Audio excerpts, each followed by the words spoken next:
So a few announcements. This webinar is being recorded, and there will be a recording of this webinar posted to the website. Please post your questions directly in the QA box so that the co-facilitators can see them. And at the end of the presentation, you can also raise your virtual hand and ask additional questions. And for now, I'm just going to invite everyone to introduce yourself and your organization in the chat box. So please go ahead and just let us know who's here. Next slide, please.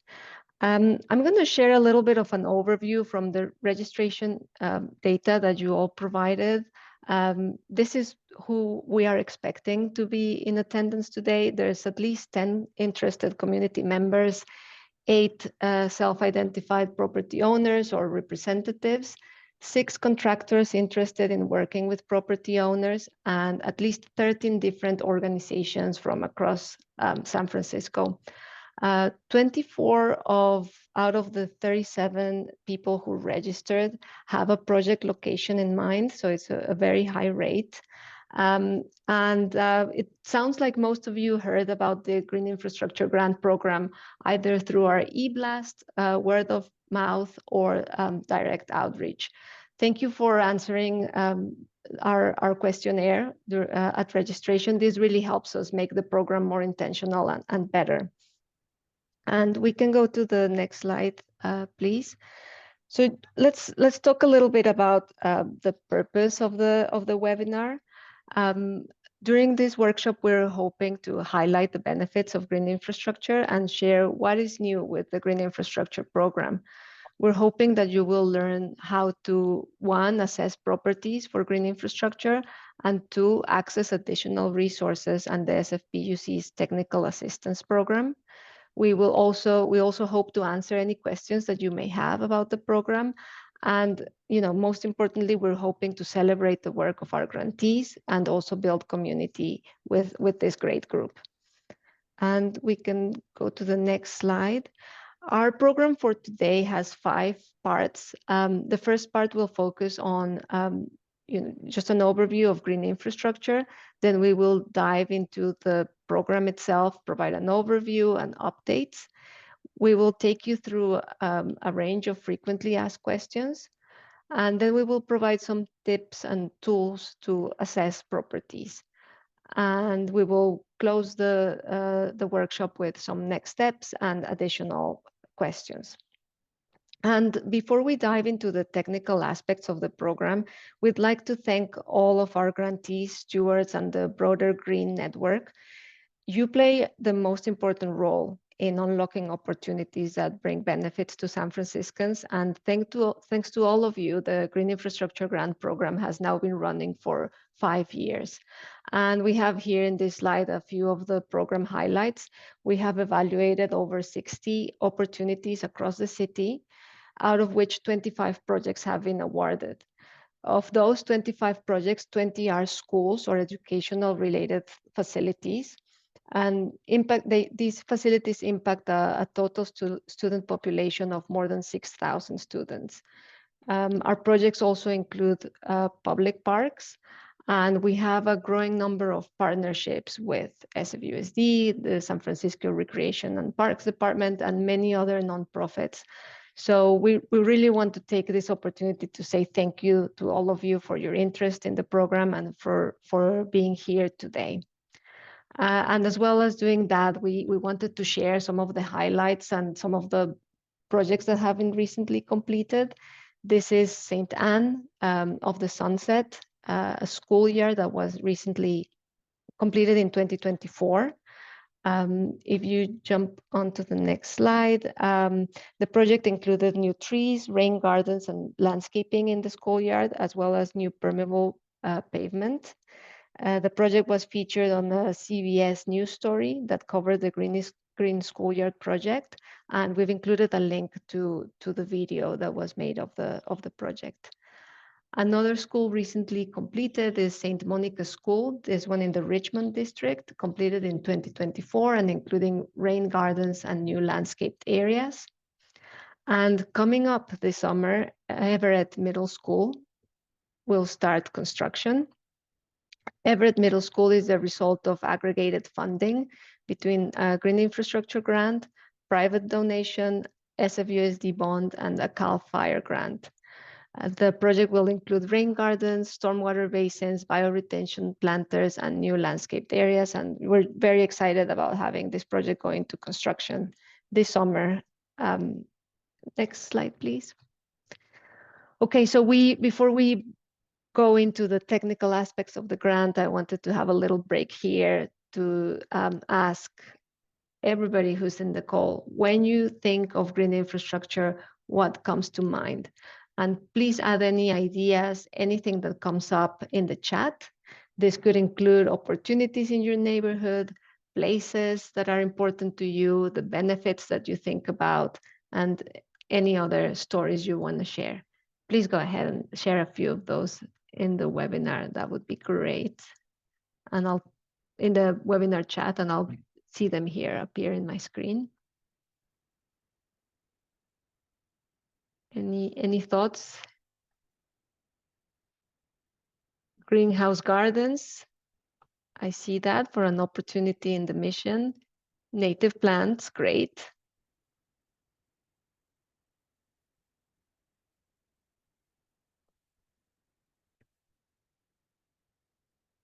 Ways of making the city more hospitable for plants and people. Excellent.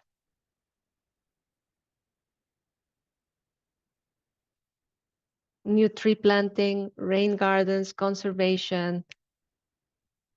This is great. Thank you, everybody, for sharing a few thoughts, and keep adding more if anything comes to mind. Drought tolerant, heat reduction. Yes, yes, yes. More water in creeks, water management. Excellent. Thank you, everyone, for sharing that. Sarah, it looks like this group has a very good understanding of green infrastructure, but perhaps you can take this and add some context to the conversation. Yeah, it sounds like we're starting from a great spot. Thank you, Erica. All right, I'm just going to go over a little bit about green infrastructure to make sure that we all kind of have this common understanding as we march into more details about the program itself. So we define green infrastructure here at the PUC as a set of engineered, sustainable stormwater management tools that are designed to slow down, clean, and route stormwater away from our city's sewer system. That can look like rain gardens or vegetated systems, or different non-vegetated systems like permeable pavement or rainwater harvesting tanks. And why we build green infrastructure in San Francisco is we actually have a combined sewer here in the city. It makes us very unique in the state of California. But the way that our sewer system functions is runoff from our streets and roofs when it rains goes into the same sewer pipes as all of our sanitary flow from our homes, like our toilets and sinks and showers. And so when we get heavier rainstorms, as more people move into the city, we have more impervious surfaces, those pipes reach capacity quickly during heavy rainstorms. And so green infrastructure can help keep that stormwater out of the sewer and increase the capacity of our existing system. And the fundamental way that green infrastructure works versus just regular types of landscaping, right, is that it's an engineered system that is designed to collect stormwater runoff from a specific area of impervious surface. And we call that a drainage management area. And this is a really important concept for our program because it's how we determine the amount of stormwater your project is managing, and therefore the amount of funding that is available to your project. So this again is kind of an area of impervious surface that is draining to the green infrastructure facility. Another important piece is how our stormwater, how the green infrastructure grant works with our stormwater components and potential bill credits. So as of July 2023, San Francisco has started including a separate line item in our sewer service charges for both sanitary and stormwater flow. Projects in San Francisco that build green infrastructure and manage the stormwater on their site are eligible for future bill credits. So as part of participating in this program, you'll be enrolled in our stormwater credit program and start receiving a credit on your bill. Okay, so now we'll go over just a high-level overview of the grant program itself and its structure. This program is part of our Transform the Storm effort, which is a series of programs and initiatives that are designed to manage stormwater in San Francisco. And so as you're learning about this program today, if you're thinking, oh, wow, maybe this program isn't quite the best fit for my project or the idea that I have in mind, we have a lot of other programs available and assistance available. So feel free to check out these additional programs at sfpuc.gov or shoot us an email at gigrants@sfwater.org, and we can get you linked with different resources if you feel like at the end of this webinar, this program might not be the best fit for you. All right, so the Green Infrastructure Grant Program that we're talking about today is one of our programs that's really targeted at larger and highly impervious parcels, also projects in the public right-of-way. But this program specifically funds the design and construction of larger green infrastructure projects, and either the grantee or the property owner is going to be responsible for ongoing maintenance of these projects. The program has 5 minimum eligibility criteria, but the ones that really set us apart really are project size. So what we talked about before with that drainage management area, we have a minimum size for our projects of managing half an acre of impervious surface. So your project has to demonstrate through the application that you're collecting stormwater runoff from at least half an acre of impervious surface. And that's really what makes this program targeted towards those larger properties or larger projects. Because these are pretty large grants, we also have an experience requirement where someone in your grant team, whether that's your registered landscape architect or your engineer or your project manager, somebody has to have prior experience designing and constructing similar green infrastructure projects. And in addition to kind of the stormwater performance requirements, we also have co-benefits. So projects are required to demonstrate at least 2 of our approved co-benefits, which you'll find in our solicitation that's online, and we'll go over that with you a little bit later in the presentation. So the minimum requirement is 2, but of course you can definitely show more co-benefits as part of your project. And another big piece of this program that is different from others is that we have a 20-year maintenance requirement as part of this grant. So if you're working with a property owner or want to do a project in the public right-of-way, you just need to understand that there is a 20-year maintenance requirement. So make sure you have that conversation with your property owner partner or others that you're working with before you get started. If it's a parcel-based project, that is going to include a declaration of deed restrictions against the property so that we can ensure the current property owner, and anytime the project is sold or the property is sold within the next 20 years, that they understand the obligation of the infrastructure that has been built. There's also an annual reporting requirement, so we'll be reaching out every year to say, hey, how's the green infrastructure working? You'll submit your annual reporting checklist, and then that will also validate your stormwater credit for the following year.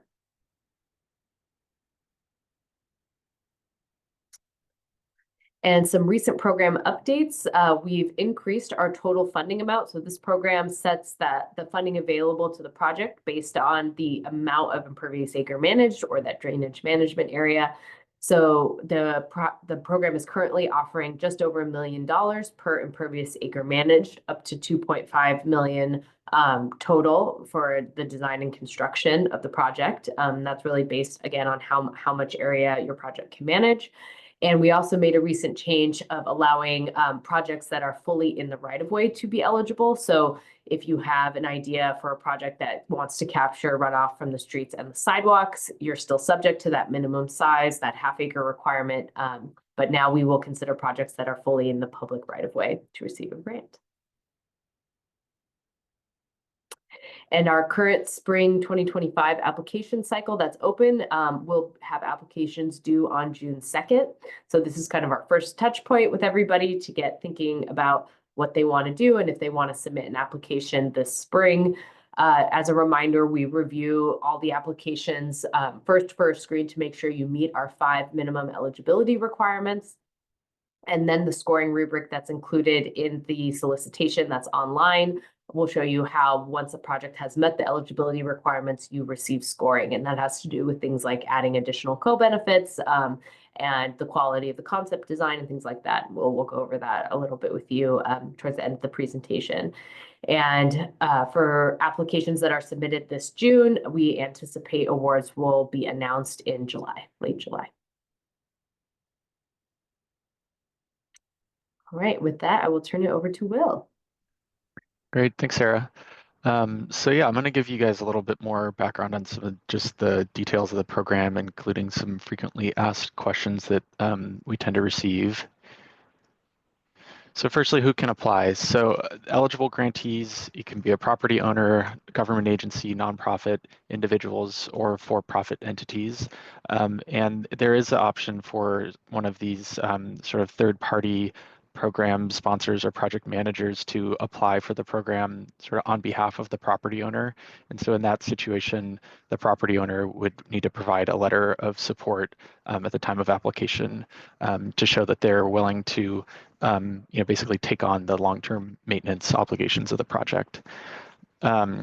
Additionally, the grantee that enters into the grant agreement with the city will have to become a registered city vendor in order to receive the grant funds. So a little bit more about the timeline and the funding here. As Sarah went through, the grant is really determined by the size of the project. So how much money can I receive? It depends on how much impervious surface your project can capture. And again, that's at 1.35 million per acre managed, up to 2.5 million per project. Is this taxable income? In general, a grant does count as income and may be taxable, but it's it's really the responsibility of the grantee to determine whether a tax liability exists for for the entity that is entering into the grant agreement with the city. How much time do we have to complete the project? For this spring cycle's applicants, we would expect the projects to begin construction by December 2027. And the program is structured so that from the date in which the grant agreement is executed, you have 2 years to start construction. And so for this cycle, that should be about December 2027. As far as what the grant can pay for, the program can fund anything related to the implementation of the green infrastructure itself. So any planning and design costs, soft costs, including project management, survey, geotech, design, that's all eligible for the grant. However, the planning and design costs are capped at 30% of the total grant award. The remaining 70% is allocated to construction. Of course, the grant can pay for direct construction costs, things like impervious surface removal, plants, new permeable pavement, et cetera. And we can also pay for certain things related to the delivery of the co-benefits of the project, including things like educational signage. Things that we can't pay for through this program include long-term maintenance, anything that's not related to the performance of the green infrastructure facility. So things like generally benches, decorative items, play equipment are not eligible for grant funding. And we also have a program policy that we don't fund artificial turf and artificial play surfaces through this program. And then ongoing monitoring or research is also not eligible, and neither are like land costs, and is another example of things that are not eligible for grant funding.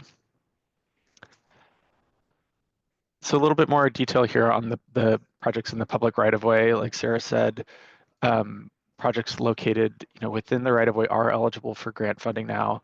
However, all the other program requirements still exist, including the 20-year maintenance agreement. And so we haven't had a project apply to the program for a strictly public right-of-way project yet. And we would anticipate that this would require quite a bit of coordination with SF Public Works and any other relevant permitting agencies in the right-of-way, such as MTA. And I would expect that this would have a pretty significant lead time. For example, some of the more significant permitting requirements at the public right-of-way, like an encroachment permit or a street improvement permit, tend to take 12 months to 18 months. So if your project is strictly located in the public right-of-way, definitely reach out to us early to begin that coordination and we can help begin that conversation with our colleagues at San Francisco Public Works. All right, how do I form a project team? This is a great way to start, just attending this webinar. Erica, gave an introduction into who's in attendance today, and you can follow along in the chat to see who else is here and what kind of organizations are represented. And in general, identifying a project partner could mean, you're looking for maybe an engineer or a landscape architect to help lead the project. If you're from a property and looking for that kind of technical support. And so, if that's the case for property representatives, we have a green infrastructure vendor list that's posted on our website. We'll include a link to that when we send out the slides after today. And then on the other hand, if you're a vendor like a contractor or a designer and you're looking to engage with a property owner, you can request to be added to that vendor list by filling out the form on our website. And so, depending on the type of project, we usually have a team that's kind of interdisciplinary with civil engineers, landscape architects, and both play key role in delivering these projects from the technical perspective as well as from the landscape design and placemaking perspective. Okay, so now that you've got some of the background details on how the program is structured and how this all works, we're going to go into the next section that will give you some resources to think about how to evaluate whether or not your property or your site is a good fit for this program. So the first step that you can take to evaluate your site is to identifying the property and the location and determining whether you think this meets the minimum eligibility requirements that that Sarah went through.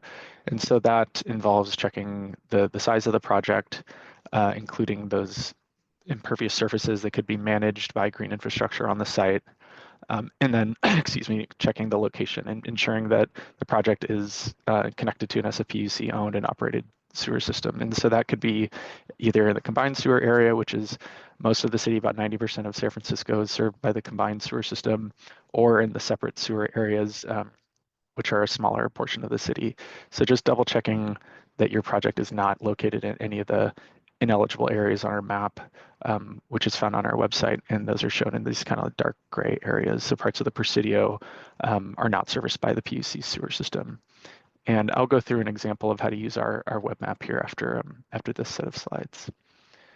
We also have a large parcels layer that can be turned on that shows in green for parcels which properties in the city have over half an acre of impervious surface. So once you've sort of identified the location and that it generally meets these minimum requirements, the next step is to look further into those potential impervious drainage areas to get an idea for can we actually hit that half an acre, and what are some of the initial opportunities for capturing stormwater based on just like a high level understanding of the site. And so impervious areas could include rooftops, blacktops, paved paths, and there's a tool in our web map. You can use this property measurement tool to draw a box around your in this case, a basketball court and a couple tennis courts, and see, if we were to do something here to capture the stormwater from this area, how much drainage area are we talking about? And that can start to, give you an idea of how many different drainage areas you might need to hit that half an acre mark. This is also a good time to think about like really high level, how would you capture that water? If you're really interested in, a rainwater harvesting system, for example, then that means that your property is going to need to have some roof drainage for you to capture that water from, because rainwater harvesting generally relies on having a downspout that can be plumbed into that system from a roof. And so if it turns out your property doesn't really have a lot of roof area that we think we can capture, then maybe rainwater harvesting is not the right approach. And so maybe you're going to look at something more like permeable pavement or rain gardens. You can kind of start to think about how to pair these different surface types with the appropriate types of green infrastructure that might work for your site.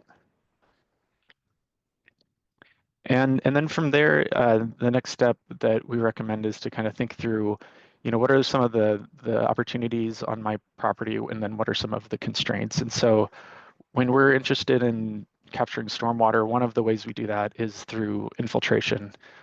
Rain gardens or bioretention planters, permeable pavement, all of these things rely on capturing water and allowing it to slowly soak into the ground, into the soil below.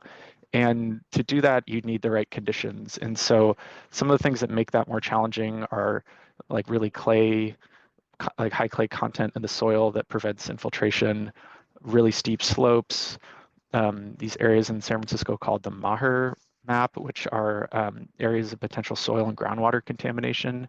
And so our web map also has some of these layers. You can check for like, is my property in an area of the city that is maybe going to have like really clay soils or bedrock? That would be type D soil. So anything in this red area may be more challenging to infiltrate, may not be, but this is really high level information. So good to kind of start to evaluate like what might be in store for your site, so that that can help inform the eventual application and concept design. This is also a good time to think about co-benefit opportunities. And so, as Sarah mentioned, there's a requirement to deliver at least 2 additional benefits with your project. And there's a number of different ways to do that. And I'll give some examples later, but our web map also has some layers in it that can help inform, what types of co-benefits you might go after. So environmental justice is one example. We use the city's SF Planning's environmental justice map that shows areas in San Francisco that have relatively high environmental burdens. And so if you're located in one of those highly burdened areas, the environmental justice co-benefit would be a good opportunity to like articulate how the project could help resolve some of those historic burdens in that community. And I also just want to highlight that each of these co-benefits has unique requirements and unique scoring criteria. So be sure to read the spring application requirements for the directions for each of those co-benefits, so that you're not only meeting the minimum requirements, but hopefully getting a higher score on the application based on what your proposed approach is for achieving that co-benefit. And then lastly, so after you've kind of taken that initial pass of your property, you think you meet the minimum requirements, you've looked at some of the drainage areas, have some really initial ideas about what types of green infrastructure could be a good fit, thought through the co-benefits a little bit, and maybe some of the other constraints like slope and topography. At that point, it's a good time to reach out to us, or potentially if you have a project partner in mind already, landscape architect or an engineer, to do a more detailed analysis of your site. And so SFPUC offers a number of technical assistance opportunities, both before the application and after application and throughout the project. But pre-application, we do consultation calls. We'll do site visits where we'll come out to the property or the site and do a walkthrough with our team and the property representatives to get a really more detailed look at opportunities and constraints. And then we'll prepare a short report for you based on the site visit, what we think are some of the good opportunities for green infrastructure at the site. And then that vendor list is also a good resource, again, to connect with other project partners that could also help you develop your concept design and your application further. This is kind of an example of like what we might look at on a typical property if we were going to do a green infrastructure opportunities assessment. So we would map out, the existing grading and drainage on the site. So identifying like where are all of the catch basins and where do we think those pipes go? Where are the other utilities located that could be a conflict with doing excavation in that area? Looking at available information on soil type and infiltration, looking for locations of roof downspouts. So if you're like for a project that's interested in rainwater harvesting, you need to have external downspouts on that roof so that you can find a way to capture that water. Some roofs have internal downspouts, which make that a lot more challenging. So we get into more detailed analysis the more we kind of zoom in on a site. And so I think with that, I'll just give like a quick tutorial of the web map that I mentioned. And I think this is a good resource for, both during pre-application and during the application. The link to this is located on the program website. And this splash page when you open the map just includes a summary of the types of. We can't see the. Oh, okay. Sorry about that. Let me reshare my screen. Thanks, Sarah. Mhm. Okay, how's that? Cool. Yeah, so you'll get this welcome page when you open the web map that'll have a list of the different types of data that we're displaying here. And then to give you just an overview, on the top right side, you have a legend that will show you what's currently displayed on the map, and you have a list of layers that can be turned on and off to, display different different data associated with the grant program. So, and as an example, these ineligible areas are mostly located on the kind of peripheral of the city, so checking that your project's not located there. I'll go through an example of, based on one of our previous projects here at, this is a project we did at Lycée Français on 20th and Ortega. So, checking that it is indeed in an eligible area, the sewer system, we can turn on this large parcels layer and we can see that, yes, this is a parcel that has at least 1/2 acre of impervious surface. So, so far, so good.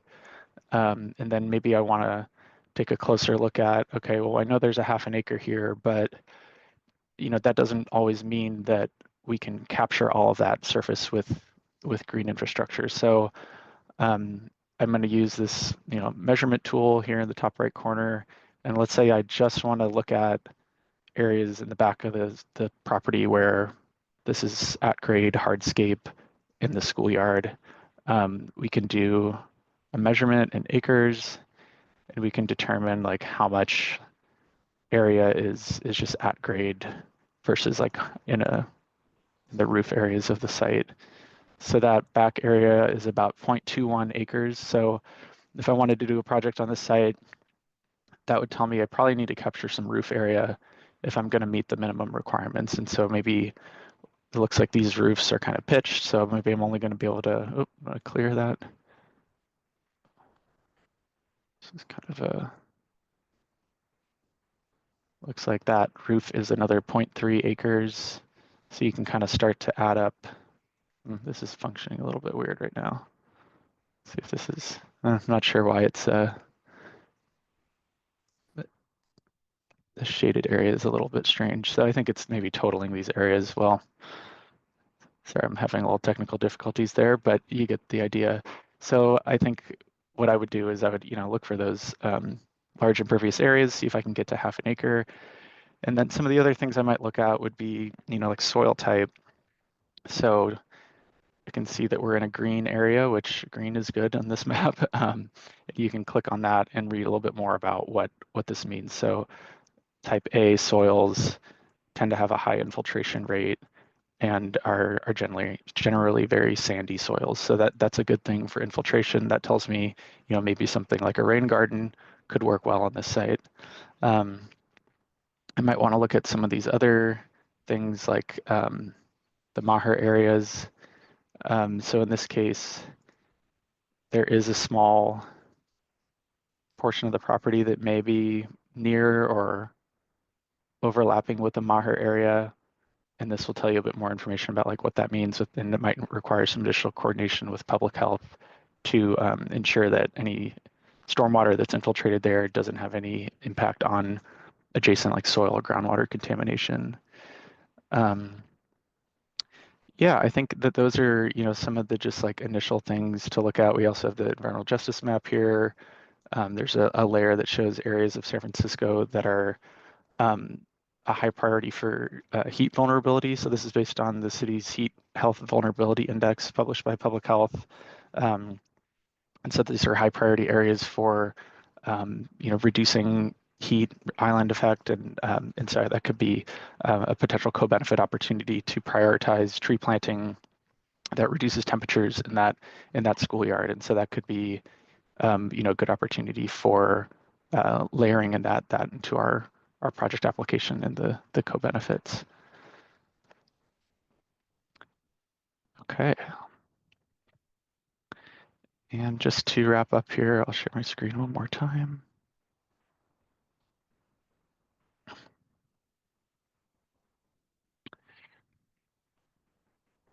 All right, so if this all sounds like this program could be a good fit for you and your site or your property, some of the key resources to review include the program guidebook that's posted on our website, and then, as I mentioned, the spring application requirements or the spring solicitation. So this is where you'll find a detailed guide for the scoring criteria of the program, and all the requirements for what to submit in your application.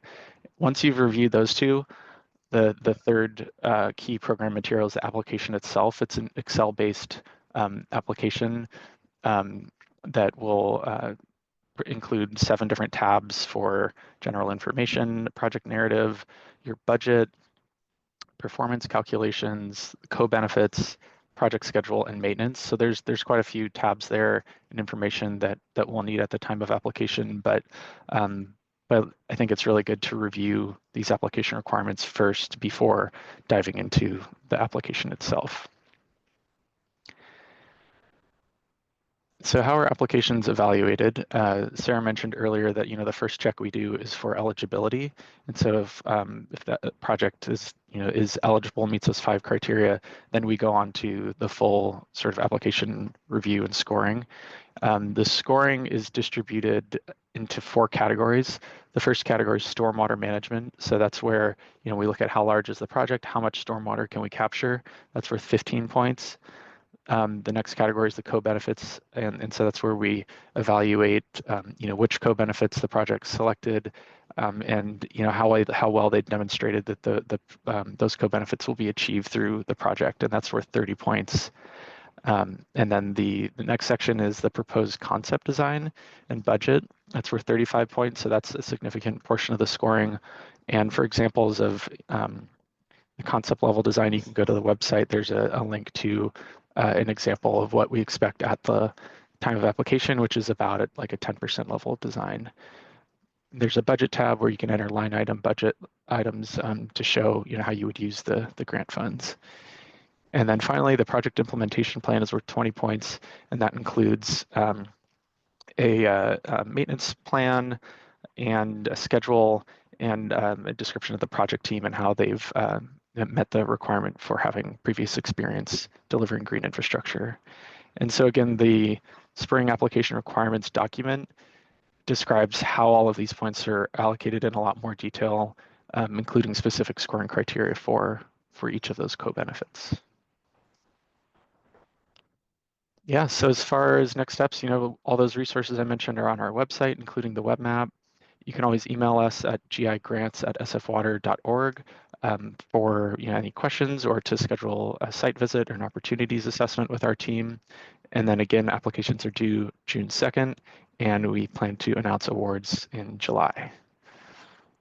And yeah, thank you all so much for your time and for attending today. And so I think with the remaining 20 minutes or so, we can answer any questions that are in our Q&A, or if folks have additional questions, you can either post them in the Q&A, or we can also have you raise your hand, and again, I'll allow you to ask the question live.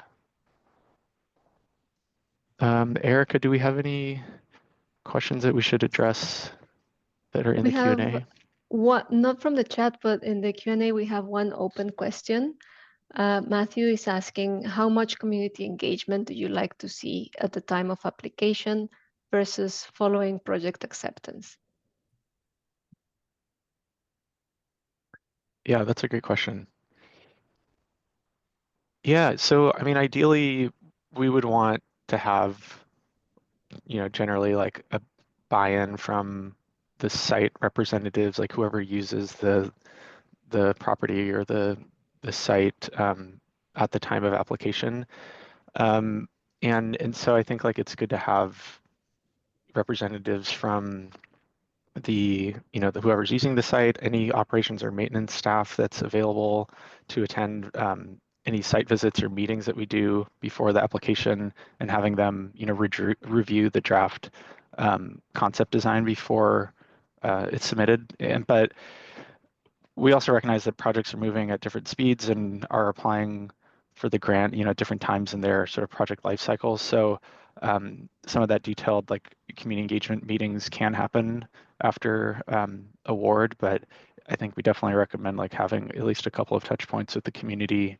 And we also recognize that the projects evolve over time. So the key for us, if a project applies for the grant with a certain concept design, and then it turns out, after more detailed engagement with the site, that concept design needs to change. We're open to that as long as the general overall performance of the project stays the same. So if you applied for half an acre drainage management area, we're going to award the project based on that area. So as long as that like half an acre is maintained throughout the design, that's really the key for us. But if the feedback from the community results in changes to the site plan or the concept, that's totally fine. And we do, support that because it is, in the end, the project will be stewarded and maintained by, those site representatives. And so we want them to be, obviously excited and happy about the project.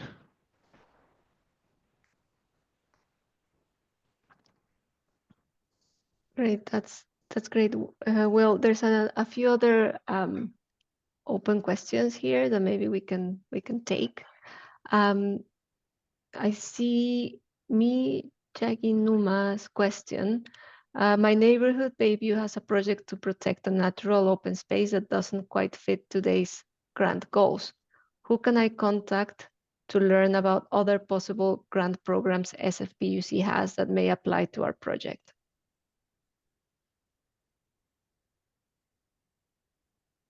Yeah, you can, I can take this one. You can go ahead and email us at gigrants@sfwater.org, or you can take a look at that Transform the Storm webpage that I had up. There's websites for all of those programs available online, and you can kind of take a look and email those programs directly if you would like as well. But we can also filter you to the right people. Thanks, Meg, for putting that in the chat. There's a similar one, Sarah from Jonathan. He's interested in contacting PUC staff to discuss the Community Benefits Fund for the Southeast Water Treatment Plant. How can they get in touch? Yeah, we'll have to do some digging on our end. So I think that would be another good one to send via email to us, and we'll make sure you get linked with the right person. And we have one more. What recs from Fennel Doyle? What recs do you have about commercial residential corridors? Requirements, I guess, what requirements do we have around commercial and residential corridors? This would be for something in the public right of way, I assume. You can try to answer it that way, and Fennel, if we didn't quite get it right, please feel welcome to give us more details. But Will, you were going to take this one. Yeah, I can give it a stab. I think for corridors, it sounds like public right of way. Oh, Fennel, it looks like you're raising your hand. Did you want to add? Sorry, 1 second. Let me find. Oh, here, I can. Okay, you should be able to unmute if you want. Hello, good afternoon. This is great. I'm excited. A number of people have asked me to take a look at this grant opportunity for Divisadero on the Merchant Corridor here. It's a median strip.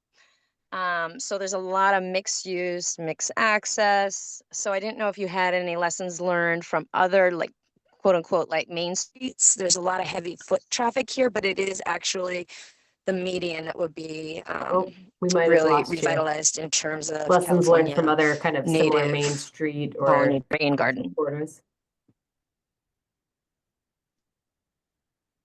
Yeah, I think I caught most of that.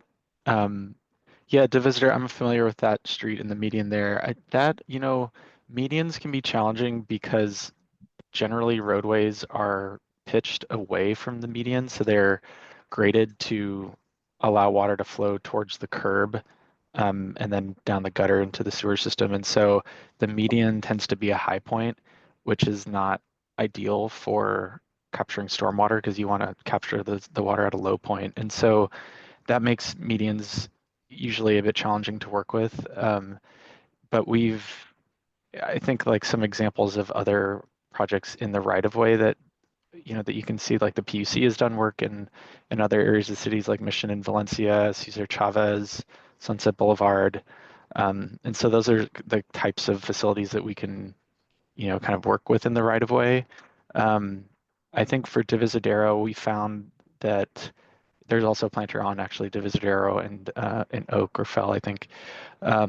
It's also challenging in commercial corridors where there's, I think, just more foot traffic, more road traffic leads to more sedimentation and just maintenance concerns. So Divisadero is a bit of a challenging site, I would say. That's not to say like it's impossible, but it might be a difficult location for green infrastructure.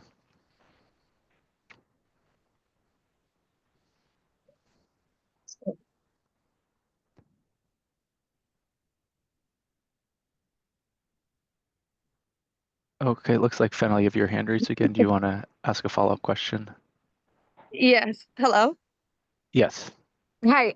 Right. So point well taken.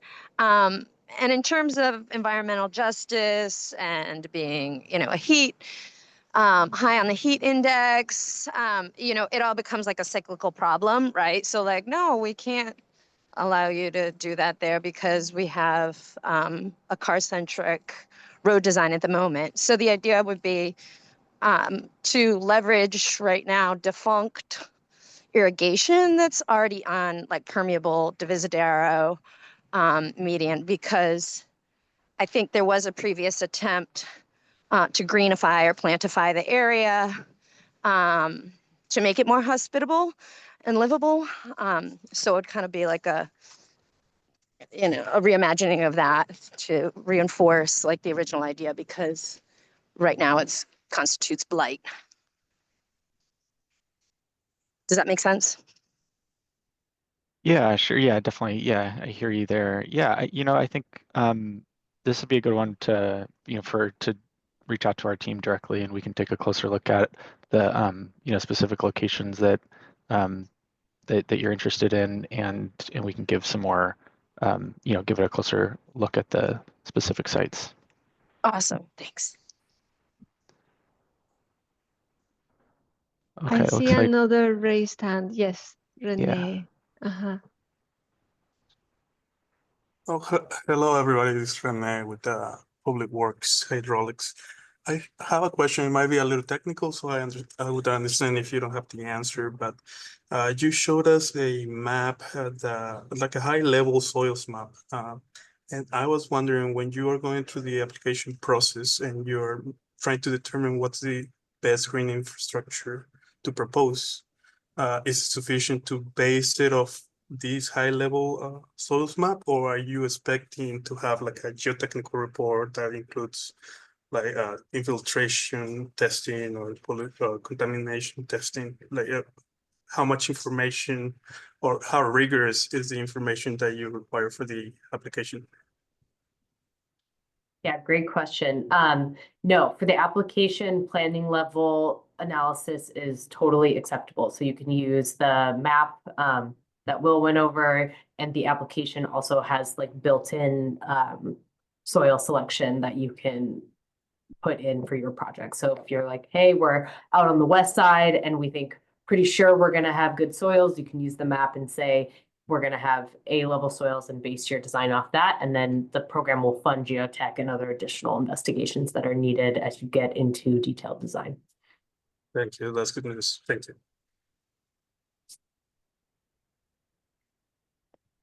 Any more questions? I don't see any hands right now. But yeah, feel welcome to post them in the Q&A box or raise hands.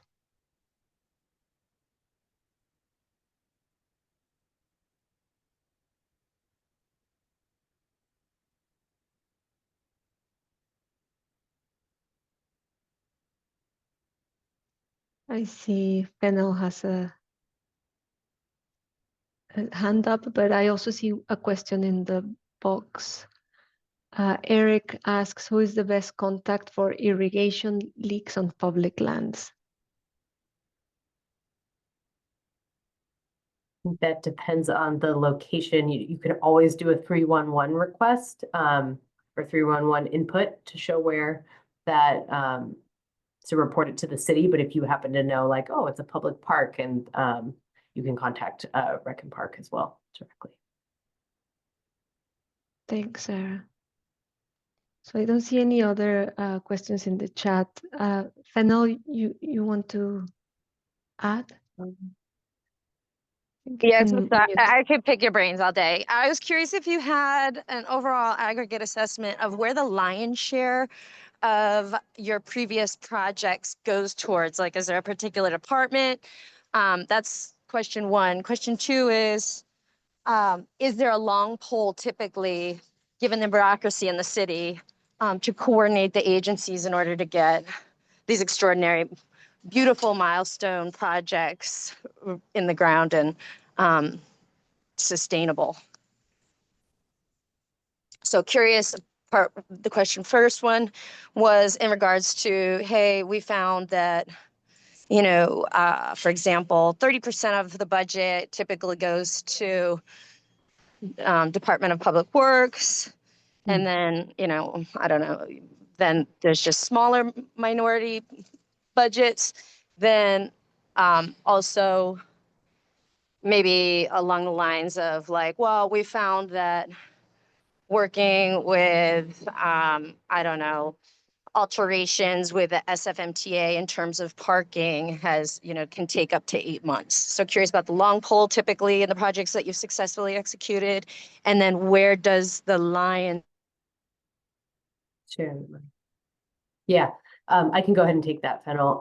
So we don't have specific allocations in our program budget for certain agencies or types of projects. We consider all projects on our application cycle. So we usually have one cycle in the spring, one cycle in the fall. We have an overall program budget that, you know, we draw down from each year. And so what gets awarded each year really dependent on the kind of spread of applications that come in. Sometimes we have like a lot of school projects. Sometimes we have, you know, more private property projects. So everything gets scored and assessed equally against each other. We don't say, oh, well, you know, we're going to allocate a certain amount of funding for schools and a certain amount of money for parks. Everything gets considered together based on our eligibility and the scoring criteria of that application cycle.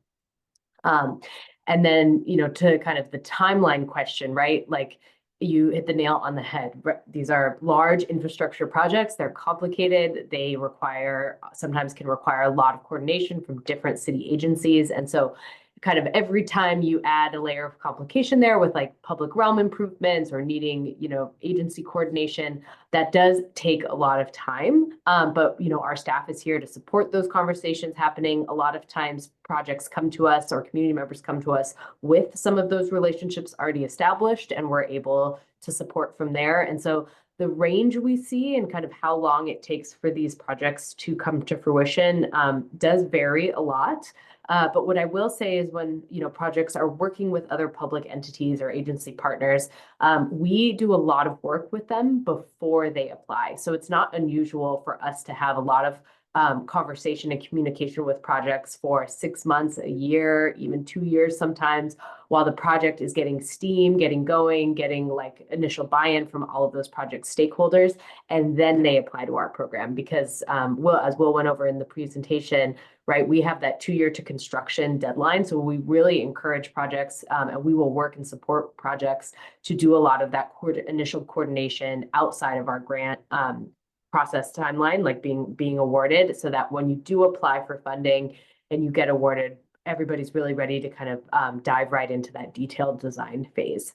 And so if you have other questions about that, you know, we can certainly talk offline, but our technical team is definitely here to support kind of those conversations happening before a grant application comes in. Thanks, Sarah. Will, I see you're answering one question just now in the question and answers box. Yeah, maybe I'll just answer that one live as well. That was a good question. That the question was, so if there are geophysical constraints on the property, does that mean that we should not move forward with the application? And that's a great question. And no, that I would not say that geotechnical constraints like should disqualify a project at the time of application. It would be an indication of like how to anticipate maybe costs associated with that, or like how you might work around certain constraints in the design. But we know that, like Sarah mentioned, you're not going to have generally like a geotechnical investigation complete at the time of application.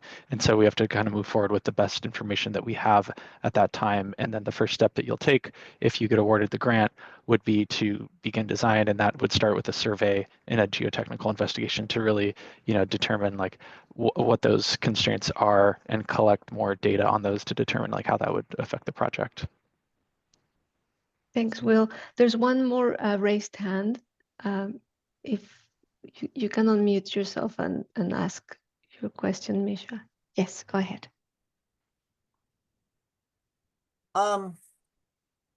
We have a very large property, like 6 blocks. There's a lot of natural surfaces.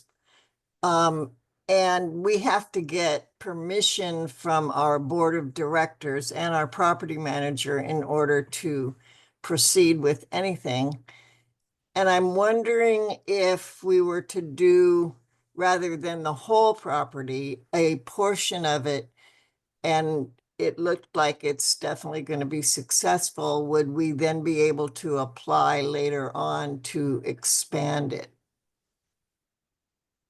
Yeah, that's a great question. I think in general, the answer to that would be yes. The way we've handled this in the past is, if you have enough space to qualify, and we'll, jump in here if you're thinking of it the same way. If you have another project that meets the grant requirements, there's no rules in our program that says you can't do 2 projects on one property. So if you have 5 acres of impervious surface and you applied for 1 acre on the west side of your property and you finished that project, and then you applied for another acre on the east side of your property, there's nothing that says you can't have 2 separate projects on one property. They just would both need to meet the requirements. Yeah. Thank you. Mm-hmm. Great. Thank you, everyone. I don't see any more hands, and I think we've closed all the questions in the box. So I think this may be time to close this. Thank you, everybody, for joining us today. This was a great conversation. We hope we were able to answer most of the questions.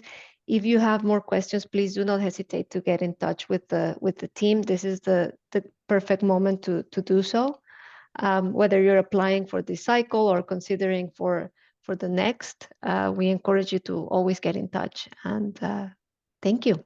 We hope you all have a great rest of your day. Thanks, everyone. Bye.